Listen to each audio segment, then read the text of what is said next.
什么被称为 Coco 鱼呢？不是因为它敲玻璃哦，是因为它们在求偶斗争的时候呢，被发出连续的 Coco 声。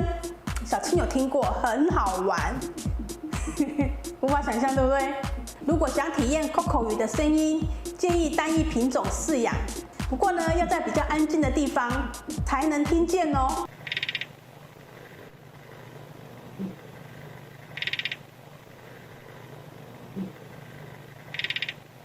小 Coco 鱼又名小珍珠莉莉，公鱼身上呢有珍珠一样的星点，鳍的边缘有着红色的边框。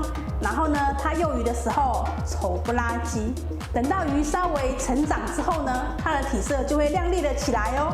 Coco 鱼呢，虽然泳速缓慢呢，但好奇心很强，比较不建议跟米虾与螺类混养在一起，